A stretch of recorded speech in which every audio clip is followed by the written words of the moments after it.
नागपुर महानगरपालिका परिसर में आयोजित मुख्य कार्यक्रम में डॉक्टर अभिजीत चौधरी, आयुक्त एवं प्रशासक नागपुर ने ध्वजारोहण कर तिरंगे को सलामी दी। इसके बाद उन्होंने उपस्थित लोगों को संबोधित करते हुए स्वतंत्रता सेनानियों को श्रद्धांजलि अर्पित की और नागरिकों से देश के विकास में सक्रिय भागीदारी की अपील की। डॉक्टर चौधरी ने अपने भाषण में कहा कि स्वतंत्रता सिर्फ एक दिवस का उत्सव नहीं, बल्कि यह हमें देश के प्रति हमारे दायित्वों को याद दिलाता है।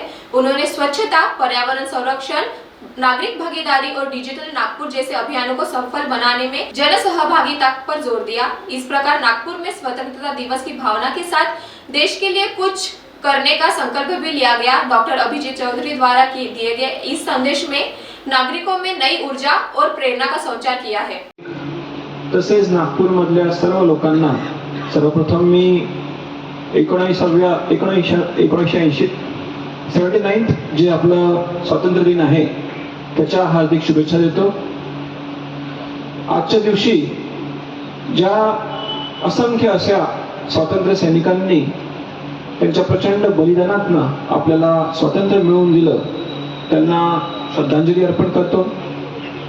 तसंच असंख्य जे आपले शूर सैनिक, पोलीस दलातले अधिकारी कर्मचारी यांनी प्रसंगी प्राणाची आहुती देऊन हे स्वातंत्र्य राखण्यासाठी बलिदान दिलं, त्यांच्या स्मृतीस मी विनम्र अभिवादन करतो। जसं आपल्याला आता अतिरिक्त आयुक्तांनी सांगितलं की हा जो आपला स्वातंत्र्य दिनाचा कार्यक्रम आहे त्या निमित्ताने जे आपल्याला राज्य शासन किंवा केंद्र शासनाने जे निर्देश दिलेले होते आणि आपण गेले 2-3 वर्ष झाले हर घर तिरंगा म्हणजे घरोघरी तिरंगा हा जो आपला उपक्रम राबवतो, त्या उपक्रमासाठी यावेळेस महानगरपालिकेमार्फत 2 ऑगस्ट ते 15 ऑगस्ट या कालावधीमध्ये विविध कार्यक्रम आयोजित केले होते आणि आपल्या अधिकारी कर्मचारी आणि नागपूरच्या सर्व लोकांनी या उपक्रमाला खूप भरभरून असा जो सहभाग दिला, त्याच्यामध्ये त्यांचा सहभाग नोंदवला। त्याच्यासाठी खरोखरच मी जनतेचे सुद्धा धन्यवाद व्यक्त करतो आणि आपल्या एक महत्त्वाच्या राष्ट्रीय उपक्रमामध्ये नागपूर शहराने याच्यामध्ये असं एक चांगलं योगदान दिलं, याबद्दल मला खरोखरच संतोष वाटतो। विविध उपक्रम जे आहे ते राबवण्यात येणार आहे। त्यातले काही उपक्रम म्हणजे नागरिकांपर्यंत एक चांगला मेसेज घेऊन जाणे किंवा आपली संस्था जी आहे ती बळकट करणे। महानगरपालिकेने आतापर्यंत शहराच्या विकासासाठी जे काही काम केलेलं आहे ते लोकांपर्यंत पोहोचवणे आणि नागरिकांना महानगरपालिकेकडून जे सेवा सुविधा अपेक्षित असतात त्या अधिक इम्प्रूव्ह करणे, या सर्व उपक्रमांचा याच्यामध्ये सहभाग असणार आहे।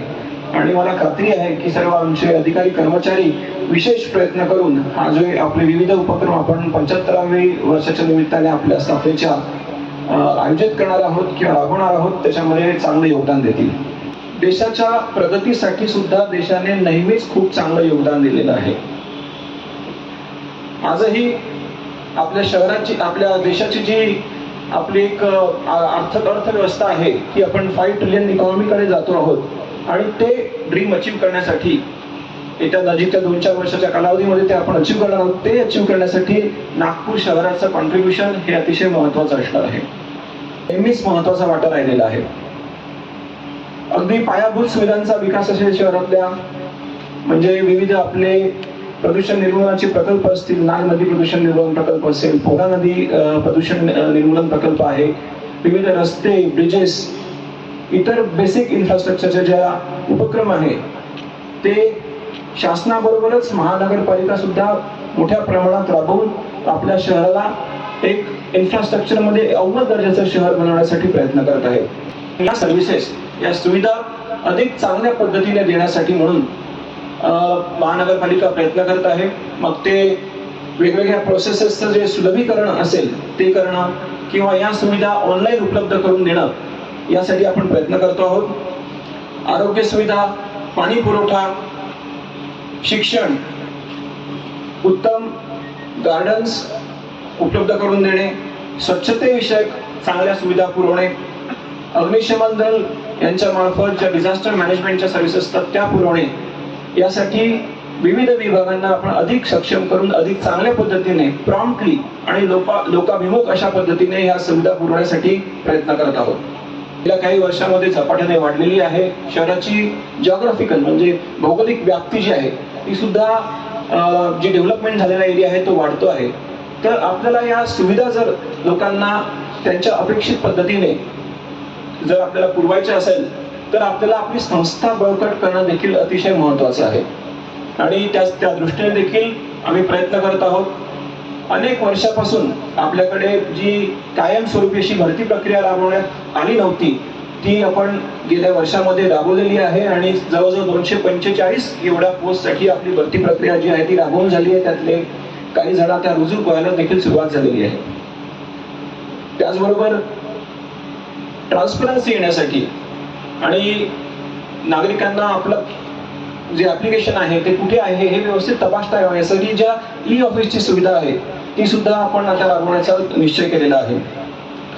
माननीय मुख्यमंत्री महोदयांचे जे 100 दिवसाचा कार्यक्रम आयोजित केला गेला होता त्याच्यामध्ये आपली कार्यालय अधिक चांगले आणि लोकांसाठी अधिक ते नागरिकांना तिथे येणं व्यवस्थित असावं, तिथे आवश्यक सेवा सुविधा असाव्या, प्रॉम्प्टली आपण काम करावं याच्यासाठी जे काही आपल्याला निर्देश दिले गेले होते त्याच्यामध्ये नागपूर महानगरपालिकेने चांगलं काम केलेलं आहे. आणि इथून पुढे देखील जे आता 150 दिवसाचा कार्यक्रम माननीय मुख्यमंत्र्यांचा जो जाहीर झालेला आहे त्याच्यामध्ये जे काही निर्देश देण्यात आलेले आहेत ते सुद्धा आपण योग्य रीतीने त्याच्यावर अंमलबजावणी करणार आहोत आणि अतिशय एक एफिशियंट ऑर्गनायझेशन, ट्रान्सपरंट, एफिशियंट आणि प्रॉम्प्टली जी हे करते, रिस्पॉन्ड करते अशा पद्धतीचे ऑर्गनायझेशन बनण्यासाठी आपण प्रयत्न करणार आहोत. आणि आपल्या देशाच्या आर्थिक प्रगतीचा एक महत्त्वाचा ग्रोथ इंजिन बनेल असा देखील आपण या दिवशी दृढनिश्चय करूया. मी पुन्हा एकदा इथे सर्वजण जे उपस्थित झालेले आहेत त्यांना भारताच्या स्वातंत्र्य दिनाच्या हार्दिक शुभेच्छा देतो.